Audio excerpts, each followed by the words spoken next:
Bom dia, pessoal. Quero saudar a todos com a paz do Senhor Jesus. Agradecer a Deus por mais essa oportunidade. Agradecer a vocês. Eu recebi bastante mensagem de incentivo. Fiquei feliz que a mensagem foi compartilhada para o Nordeste, até mesmo para fora do Brasil. E pessoas puderam ser edificadas. E diante de Deus não tenho outro objetivo aqui, a não ser com simplicidade e humildade, poder compartilhar a palavra do Senhor no desejo de que vidas sejam alcançadas, sejam edificadas pela palavra do Senhor. Nesta manhã, aproveitando a oportunidade, sem mais delongas, sem mais demora, quero compartilhar com os irmãos no Evangelho de Mateus, capítulo de número 8, versículos 23 e 24, 28 e 29, que diz assim a palavra do Senhor. E entrando ele no barco, seus discípulos o seguiram. E eis que no mar se levantou uma tempestade grande, que o barco era coberto pelas ondas. Porém, Jesus estava dormindo. Versículo de número 28. E tendo chegado a outra margem, a província dos Gadarenos, saiu-lhe ao encontro 2 endemoniados, vindo dos sepulcros, tão ferozes eram que ninguém podia passar por aquele caminho. Bom, glória a Deus por essa palavra. Irmãos, a palavra de Deus, ela não procura provar a existência de Deus. Pelo contrário, a Bíblia afirma a existência de Deus pelos seus atributos correlatados nas Sagradas Escrituras. Como, por exemplo, a Bíblia nos diz que Deus ele é onipotente, ou seja, ele tem todo o poder. Lucas 1,37 vai dizer que para Deus nada é impossível. Deus faz o que quer, do jeito que quer, a hora que quer, da maneira que quer. Deus grande, poderoso e terrível é o nosso Deus. Perante Deus, quem impedirá? A Bíblia também nos diz que Deus é onisciente, ele sabe de todas as coisas. Hebreus 4,13 diz que não há criatura alguma encoberta diante dele. Todas as coisas estão nuas e patentes diante dos olhos daquele com quem havemos de tratar, o Senhor nosso Deus. A Bíblia também nos diz que o nosso Deus ele é onipresente, ele está em todos os lugares ao mesmo tempo, ele é transcendente, maior e mais elevado do que toda a sua criação. Ele é imutável, por isso eu, o Senhor, não mudo, por isso vós, Israel, não sois consumidos. Toda boa dádiva e todo dom perfeito desce do alto, em quem não há mudança nem sombra de variação. Nosso Deus é santo e perfeito, é trino e uno. Enfim, a Bíblia não procura provar, ela afirma a existência de Deus através dos seus atributos. E a expressão de Deus na terra não é uma Bíblia. A expressão de Deus na terra são vidas que a Bíblia foi capaz de transformar. A Bíblia é um livro completo, traz história, biografia, poesia, ditados, provérbios, hinos, cânticos, leis, parábolas, contos, alegorias, profecias. É um livro que revela a mente de Deus para nós, os seres humanos.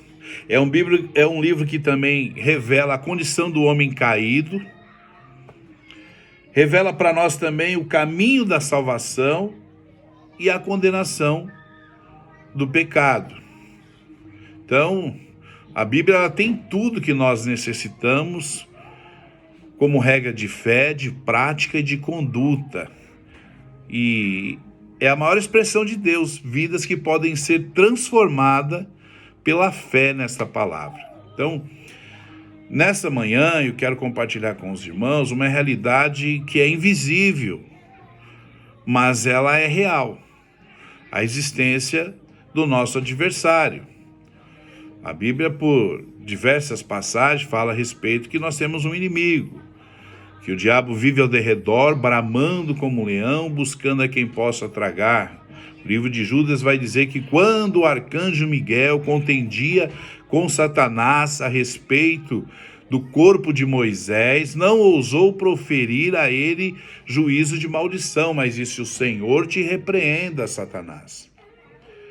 E em várias outras passagens, nós vamos encontrar a menção de um inimigo, ou seja, o Deus desse século. Está lá em 2 Coríntios 4,4, Deus desse século, que cegou o entendimento dos incrédulos, para que não lhe resplandeça a glória do Deus Todo-Poderoso. Então, embora ele seja invisível, ele é real. E nós não devemos superestimá-lo e nem superestimá-lo. Superestimá-lo porque maior é o que está em nós do que o que está no mundo. E aquilo que é de Deus ele não pode tocar, sem que haja a permissão de Deus. Se ele tocar é porque Deus permitiu que a muralha fosse baixada. E nem superestimá-lo de forma que ele não existisse e tornarmos dessa forma não vigilantes. Então, essa passagem, ela fala a respeito dos discípulos atravessando numa embarcação com Jesus Cristo de Nazaré. E de repente, em meio àquela travessia, em alto mar, num barquinho, quem já andou de barco sabe que é isso. Eu já dei algumas voltas de escuna e tive o privilégio de passear num transatlântico.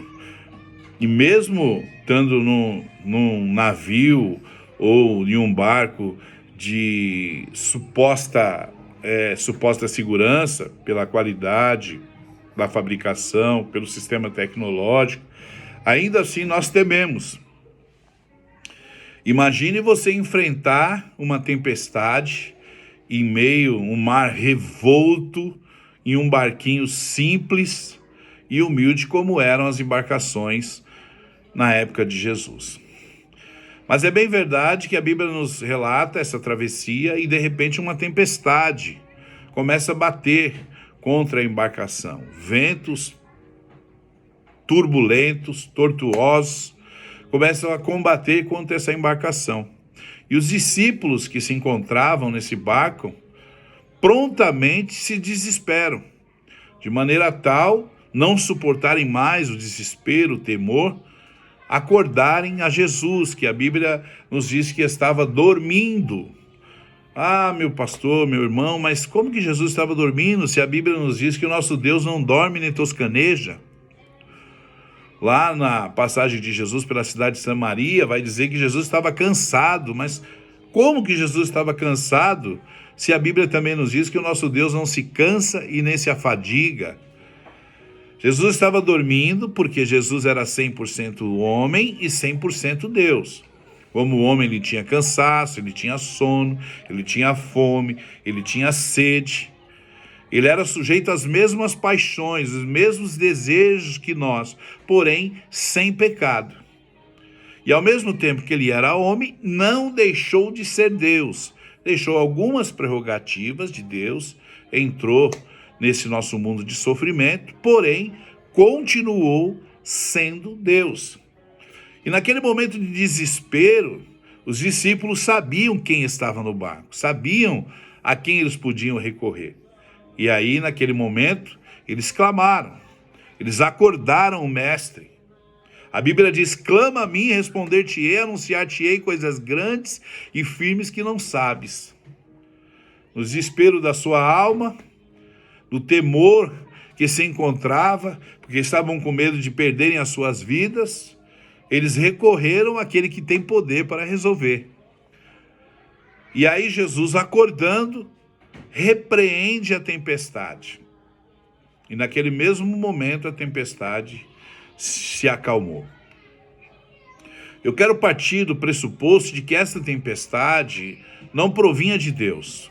Ela era de ordem espiritual maligna, porque essa tempestade tinha o objetivo de impedir que Jesus e os seus discípulos chegassem à cidade de Gadara, porque ali havia algo para Jesus realizar. Trazendo para esse contexto, e é bem verdade, nós não queremos espiritualizar tudo e todas as coisas, mas é uma realidade. Muitas vezes, quando está para chegar algo da parte de Deus para a nossa vida, o inimigo se levanta. Uma tempestade sobrevém sobre a nossa vida, e quando estamos prestes a tomar posse de uma bênção, se não estivermos moralmente alertas, espiritualmente acordados, tempestades que sobrevêm sobre a nossa vida podem impedir de que a gente tome posse dessa bênção. Essa tempestade, ela tinha um cunho espiritual de impedimento, de querer impedir Jesus de chegar até a cidade de Gadara, porque ali havia algo tremendo para Jesus realizar.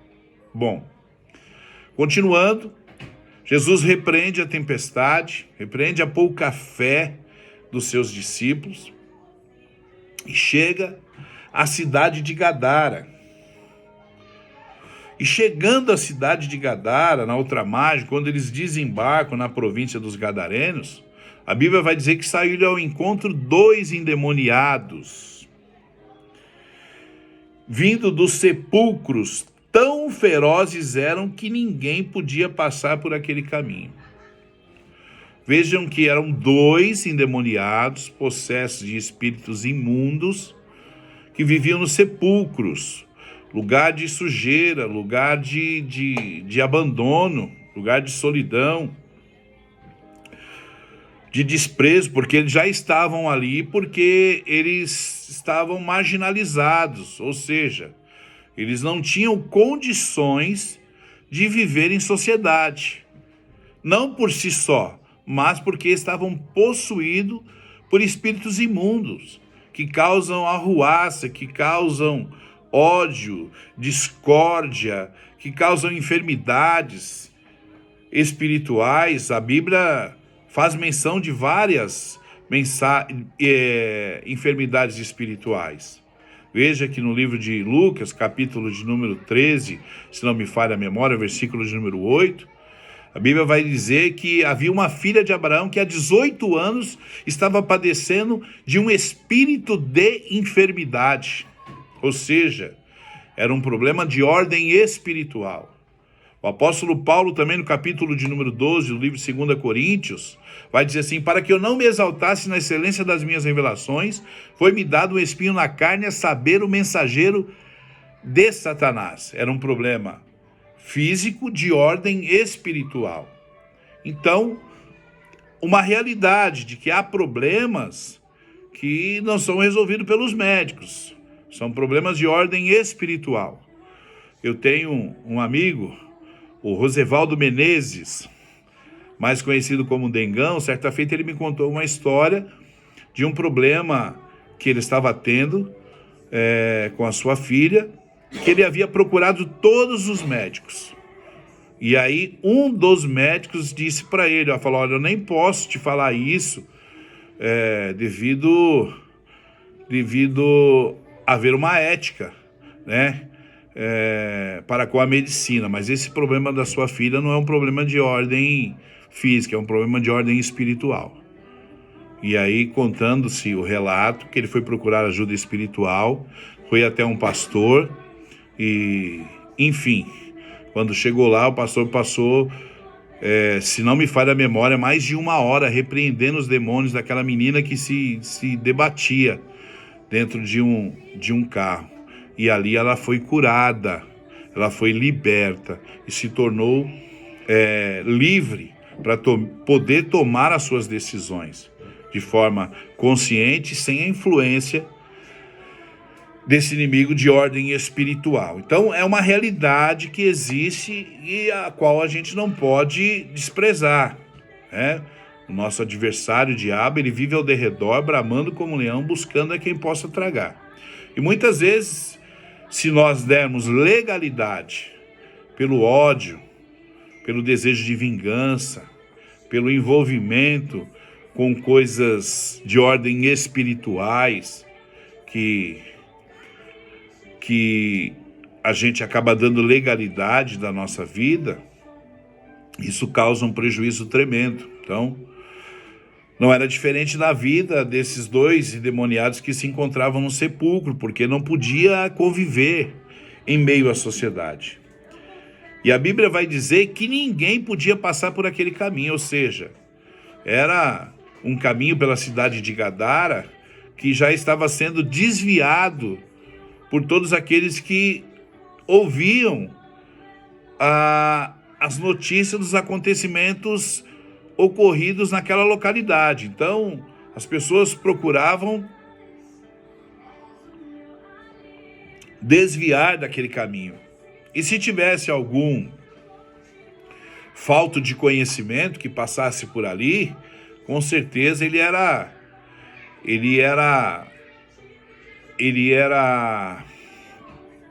maltratado, ele era agredido de tal forma por aqueles endemoniados que ele tinha que correr.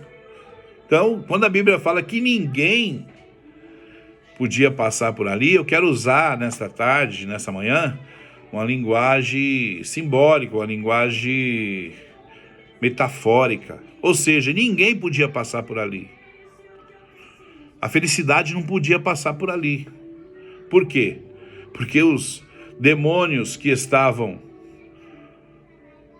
possuindo a vida daquelas pessoas impediam que a felicidade passasse por lá. É impossível uma pessoa que vive acometida por espíritos imundos alcançar a felicidade. Embora a felicidade plena a gente só vai ter na terra a qual o Senhor nos prometeu, mas aqui nós temos momentos de felicidade, de alegria, nós temos o fruto da alegria que está em nós, a despeito de todas as tribulações, de todas as dificuldades que nós passamos.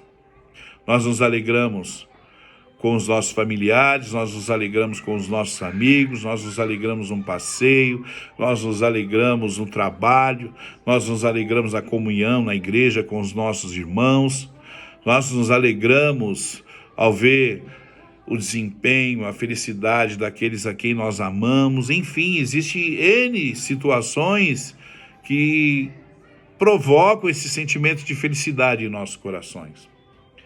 Mas esses endemoniados, além deles estarem restritos a um ambiente sujo, a um ambiente que era um ambiente de putrefação, de ossos, de carniça, de imundície, além deles estarem à margem da sociedade, porque não podiam, por conta das suas possessões, viver em sociedade, a Bíblia diz que ninguém podia passar por lá.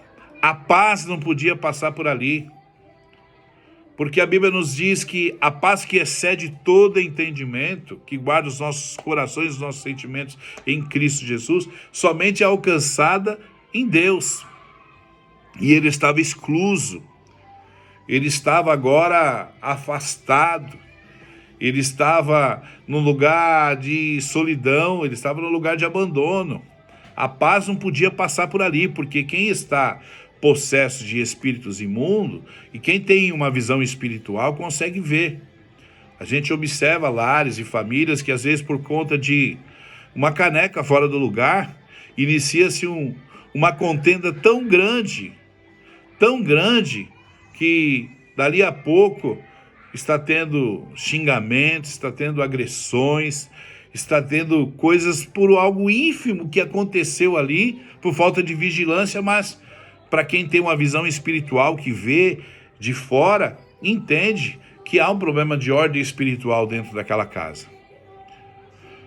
E aí encontram-se vários problemas que sobrevêm de forma espiritual a esses ambientes. A felicidade não podia passar por ali, a paz de espírito, a paz e a comunhão da convivência, a paz na certeza de que tem um Deus que labuta e trabalha por nós, que nos protege, nos guarda, não podia passar por ali. Por quê? Porque eles estavam possessos de demônio. A prosperidade não podia passar por ali, porque havia ali, além de todos os demônios, veja que quando as passagens falam que Jesus repreendeu e aquele demônio se apresenta por nome de legião, uma legião tem de 5.600 a 6.000 soldados. Era a linguagem que era utilizada para se referir a um exército, a uma legião. E quando aquele demônio se apresenta por nome de legião, ele estava dizendo que eles eram muitos. Então, era um demônio para para atuar em todas as áreas da vida, da necessidade daquelas pessoas que estavam com aquele problema. A prosperidade não podia passar por ali. Por quê? Porque o devorador, aquele que faz com que você ganhe o dinheiro, entra por um saquetel, entendeu? E parece que cai num bolso furado.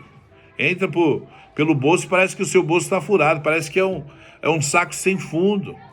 Você não consegue prosperar, você não consegue ter uma vida próspera, tanto no sentido material, quanto no físico, no emocional, no espiritual. Por quê? Porque a vida está amarrada, está presa, está aprisionada por entidades, muitas vezes, que estão impedindo de que essas coisas aconteçam na vida de determinadas pessoas.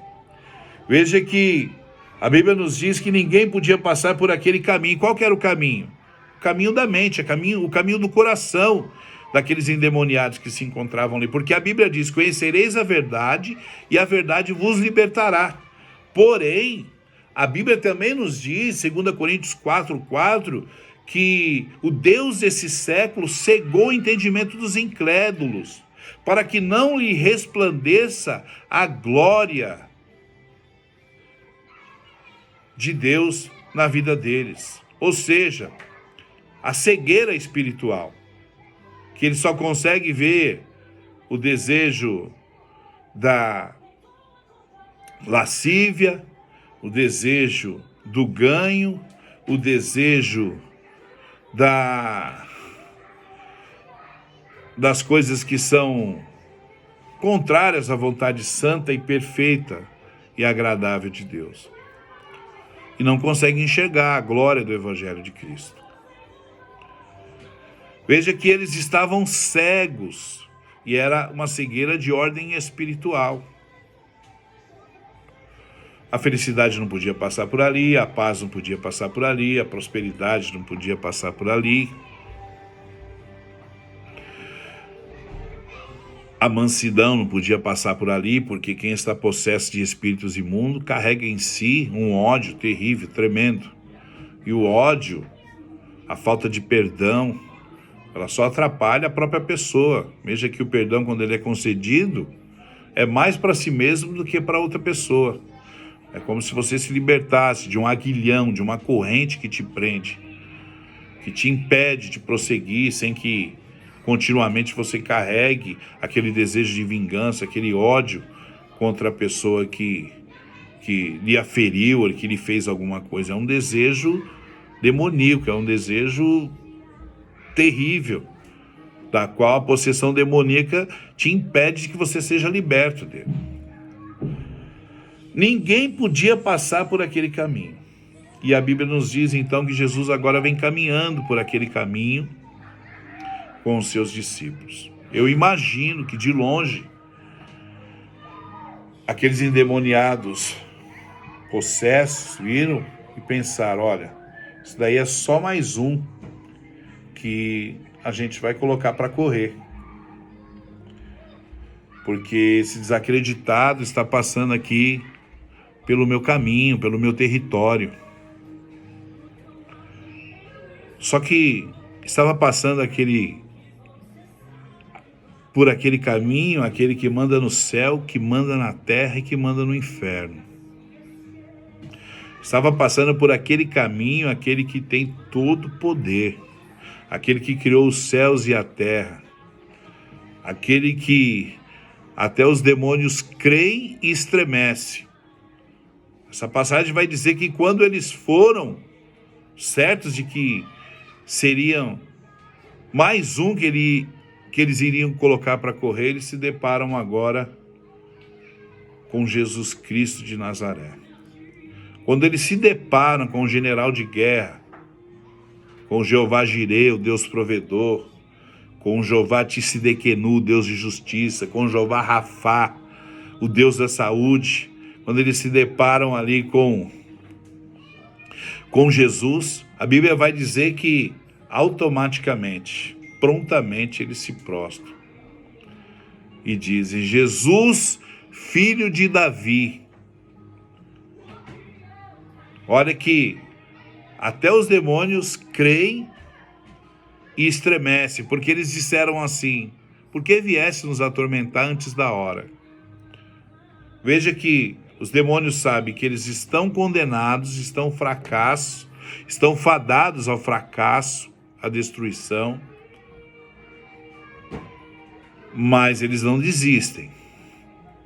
Se há uma qualidade que a gente pode ver nas hostes espirituais da maldade, em Satanás, se há uma qualidade, é a qualidade da perseverança, porque mesmo sabendo que ele é um derrotado, ele não se dá por vencido.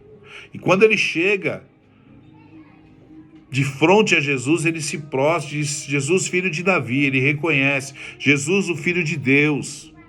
Por que viesse nos atormentar antes da hora? Jesus, então, expulsa aqueles demônios e eles fazem o último pedido: olha, permita que nós entremos nos porcos. Porque estava ali o libertador. Aqueles demônios queriam impedir de que Jesus chegasse até o caminho do coração, até o caminho da mente, daquele que se encontrava naquela situação.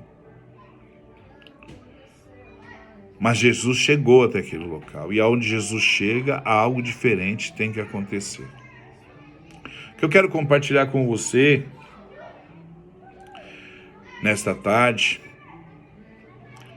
é que nem todas as coisas são um problema de ordem espiritual. Claro, há provas que a gente mesmo pega com a nossa própria mão, são consequências dos nossos próprios erros. Mas se você entende por essa mensagem que você está sofrendo com um problema de ordem espiritual, eu venho aqui, em nome de Jesus Cristo de Nazaré, te dizer para que você possa se levantar e tomar uma posição diante de Deus. Porque é preciso que esse inimigo seja vencido primeiro no campo espiritual, para que depois as demais áreas das necessidades da sua vida, ela possa prosperar, ela possa progredir, ela possa andar para frente, ela possa ser liberta, ela possa ser transformada, ela possa ser mudada. Mas se você entendeu que há um problema de ordem espiritual, se você tem sentido na sua vida essa opressão, se algum trabalho, se alguma oferenda tem sido feita para a sua vida, Deus ele vai te falar através dessa mensagem no teu coração nesta tarde. Que você procure a ajuda daquele que pode te ajudar, daquele que pode te libertar, daquele que tem todo o poder, que até os demônios creem e estremecem. Porque quando Jesus chega numa casa, a casa é transformada. Os aguilhões são quebrados, as correntes, os cadeados são aniquilados, porque Jesus tem esse poder de transformar, de libertar, de trazer salvação para a tua casa. Quantas madrugadas, quantas noites, quantos dias você tem passado se lamentando, chorando e às vezes pensando: por que aconteceu isso? Por que a minha vida está assim? Por que as coisas não andam? Por que a minha vida está amarrada? Eu quero dizer para você: Jesus Cristo de Nazaré, Ele tem poder para te libertar. Essa é uma mensagem de libertação, é uma mensagem de cura espiritual. Porque a palavra tem poder para quebrar todos os aguilhões do inferno. Jesus disse em sua palavra que pelo nome de Jesus nós iríamos expulsar os demônios, curar os enfermos, libertar os cativos, porque o nome de Jesus tem poder, o sangue de Jesus ele tem poder. Então, de uma forma simples e objetiva, se você sente no teu coração que esse problema da tua casa é um problema de ordem espiritual, eu quero orar com você hoje, para que Jesus possa adentrar em sua casa e fazer morada, e transformar e libertar, e mudar a sua vida, e mudar a sua história, e mudar a sua trajetória. Porque a expressão de Deus na terra são vidas que a Bíblia foi capaz de transformar. E se um valente ele domina a casa, se ele tem a casa maniatada, só mesmo o mais valente do que ele pode chegar para libertar, porque valente só é valente quanto mais valente não chega. E eu tenho para você nesse dia de hoje a solução. O valente, o soldado, o general de guerra que nunca perdeu uma batalha, que até os demônios creem e estremecem. Todas as áreas da sua vida podem ser libertas hoje, pelo poder que há no sangue de Jesus. Eu quero orar com você. Feche os seus olhos aí, você que está ouvindo a palavra. Se você sente que há algo na sua vida que está amarrado, em nome de Jesus, nós vamos orar nesta tarde pelo poder que há na palavra, no sangue de Jesus. Todas as amarras serão agora quebradas, todas as correntes serão despedaçadas, todos os empecilhos serão derrubados, todas as barreiras serão arrancadas em nome de Jesus. Para que a paz, que excede todo entendimento, possa adentrar o seu lar, para que haja mudança, para que haja comunhão, para que haja transformação, para que haja alegria, para que haja felicidade, para que haja prosperidade física, mental, espiritual, emocional e financeira na sua casa. Em nome de Jesus, que todo mal bata em retirada agora. Eu quero orar com você, feche os seus olhos. Pai querido, é soberano Deus que estás nos céus. Em nome do teu santo Filho, Senhor Jesus, nós elevamos os nossos pensamentos a ti em oração nesse momento. Crendo, ó Deus Pai Todo-Poderoso, que tu és onisciente, onipotente, ó Deus, e onipresente. O Senhor sabe de todas as coisas, está em todos os lugares e tem todo o poder. E o teu nome, o teu sangue, Senhor Jesus, tem poder. Que essa pessoa que está ouvindo agora essa mensagem, que estiver, ó Pai, com alguma área da sua vida amarrada por uma ordem espiritual do maligno, seja repreendida em nome de Jesus. Que toda enfermidade espiritual seja repreendida em nome de Jesus. Que toda prisão espiritual seja repreendida, quebrada, aniquilada, abatida em nome de Jesus. Senhor, visita aquele que se encontra enfermo. Cura, Senhor, em nome de Jesus, ó Pai amado, câncer de ordem espiritual nesta tarde. Senhor, em nome de Jesus, essa dor de cabeça que tem afligido, que tem abatido a vida da sua filha, do seu filho, em nome de Jesus, que essas portas amarradas, que fecham a porta para o emprego, que fecham a porta para o sustento da família, em nome de Jesus, seja repreendido agora. Senhor Deus, em nome de Jesus, vai visitando, ó Pai amado, esse lar, ó Pai amado, que se encontra acometido pelas prisões espirituais do vício, da cachaça, da droga, da prostituição, do adultério, em nome de Jesus, seja repreendido agora. Que esse teu servo, que essa tua serva, que crê, que recebe essa oração nesta tarde, possa se levantar pela libertação que há em Cristo Jesus e procurar a igreja mais próxima, Senhor. Fazer a sua confissão de fé aqui, agora, nesse momento, Senhor Deus, e procurar ajuda espiritual que somente o Senhor pode conceder.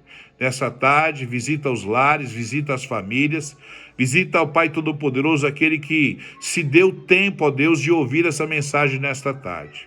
Em nome de Jesus, tu és o Deus, ó Pai, que nos traz salvação, que nos traz transformação, que liberta o cativo, que, ó Pai amado, liberta o oprimido, que cura o doente, ó Deus, que repreende a enfermidade e que dá vida e vida com abundância e salvação em Cristo Jesus. Pai, teu é o poder, a honra e a glória. É o que eu te peço, em nome de Jesus. Amém e graças a Deus. Que Deus abençoe a sua vida nessa manhã e que você possa receber essa palavra da parte do Senhor. Que eu agradeço em nome de Jesus.